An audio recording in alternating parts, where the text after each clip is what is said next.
अल्हम्दुलिल्लाह रब्बिल आलमीन अस्सलातु वस्सलामु अलैका या रसूलुल करीम अम्मा बाद फ़ाउज़ बिल्लाहि मिनश शैतानिर रजीम बिस्मिल्लाहिर रहमानिर रहीम। नाज़रीन इकराम, दोस्तों, बुजुर्गों, मेरी बहनों, छोटे बच्चों, अस्सलामु अलैकुम व रहमतुल्लाहि व बरकातुहू। उम्मीद है आप सब खैरियत से होंगे। अल्लाह ताला आप सबको खैरियत से रखे, हम सब का खात्मा ईमान पर फरमाए।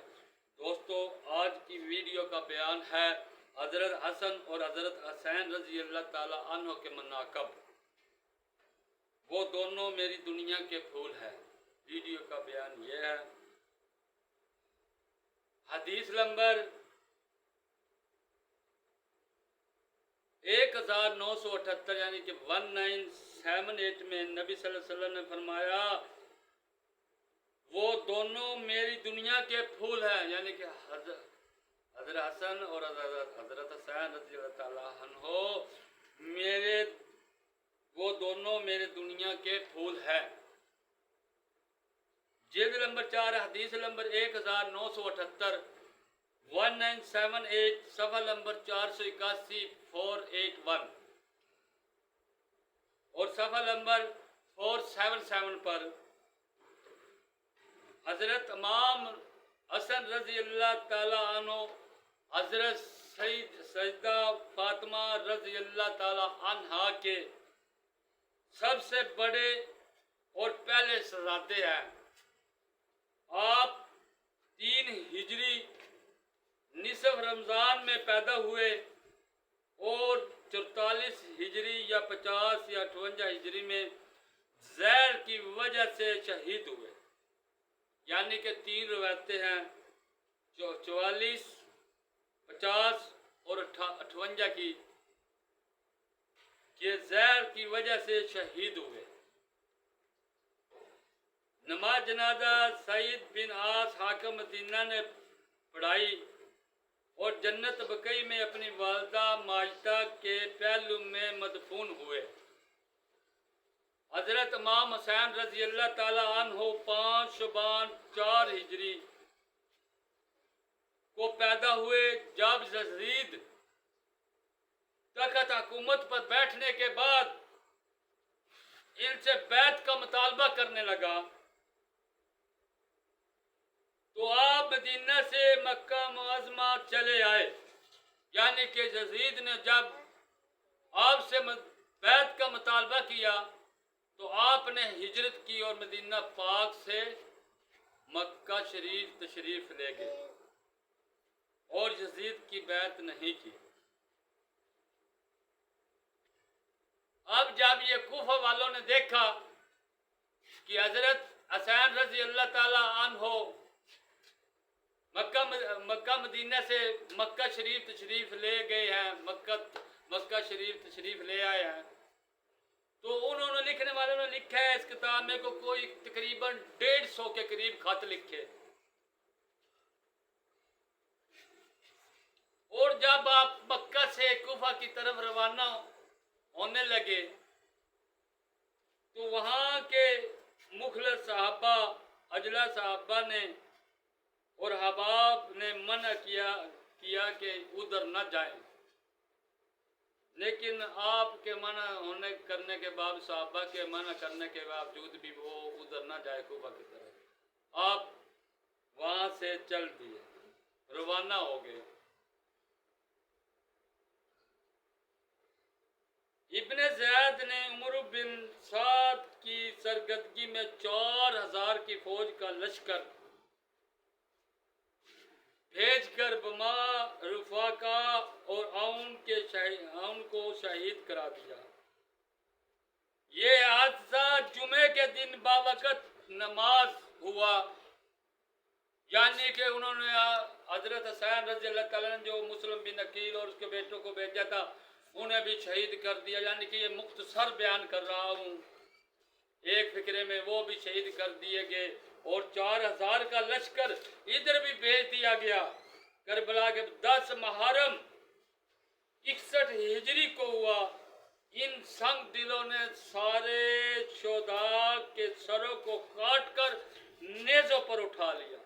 यानी कि वो जो 4000 का लश्कर था कूफियों का, उन्होंने बुलाकर भी, खतूत भेज कर भी, बुलाकर भी वो बैत तोड़ गए। वो बैत से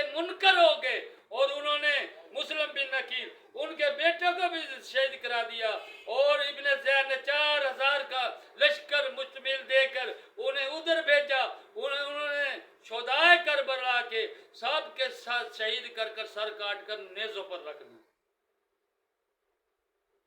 और 3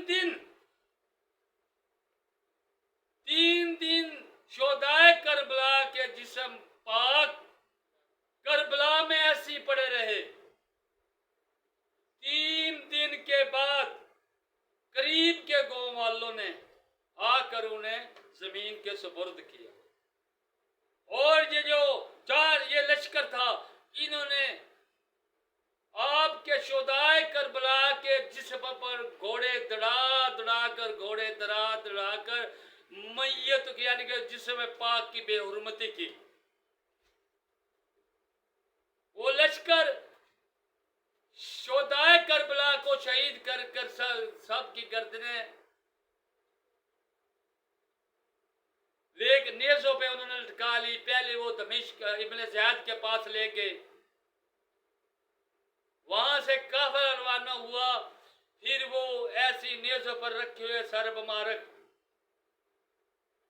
यजीद के पास ले गए।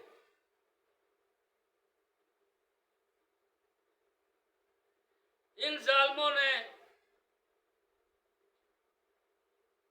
शहीद करने के बाद शोदाए करबला को घोड़ों की टापों से उनके जिस्म पाक को रौंदा।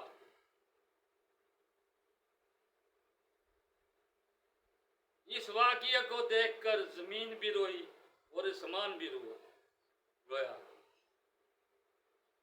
3 दिन जिस्म मुबारक ऐसी करबला की तपती रेत पर पड़े रहे। 3 दिन के बाद करीब के गो वाले आए और उन्होंने आके जिस्म पाक को जमीन के सुपुर्द किया, जमीन में। अब देख लें कि क़यामत के दिन उनका क्या असर होगा, जिन्होंने गद्दारी की। देखने में तो ये सब मुसलमान बने फिरते थे ना, वो हिंदू थोड़ी थे, यहूद थोड़ी थे, अंग्रेज थोड़ी थे। वो कौन थे? लश्कर में कौन थे? वो कुफा के आदमी थे जिन्होंने बैत तोड़ दी, मौत के डर से बैत तोड़ दी। उन्होंने खतूत भेजकर मेहमानों को बुलाकर शहीद करा दिया। हालांकि चाहिए तो कुफा वालों को यह था, जिस तरह उन्होंने खतूत भेजकर उनको बुलाया, एक एक करके उन पर मिट जाता, पर उनको आंच ना आने देता। लेकिन उन्होंने इसका उल्ट कर दिया। उन्होंने खतूत भेजकर बुलवा भी लिया और शहीद भी करवा दिया। और शहीद कराने वालों में खुद भी थे, शामिल थे। फिर देखें कि शहीद करने के बाद उन्होंने घोड़ों को जिसमें पाक पर दुड़ाया, घोड़ों की टापों से जिसमें मुबारक की बेरुमती और चूरा चूरा किया। फिर अपनी जान में फन्ने खां बनते थे कि सर मुबारक शहीद कर कर नेज़ों पर लटका कर बड़ी बहादुरी के साथ जा रहे थे। लेकिन उनके साथ क़यामत वाले दिन क्या होगा, दोज़ख में वो किस तरह जलेंगे, या अल्लाह पाक उन्हें कौन कौन सा अज़ाब देगा, ये जमाना उधर देखेगा, ये ईमान वाले उधर देखेंगे। अस्सलामु अलैकुम व रहमतुल्लाहि व बरकातहू।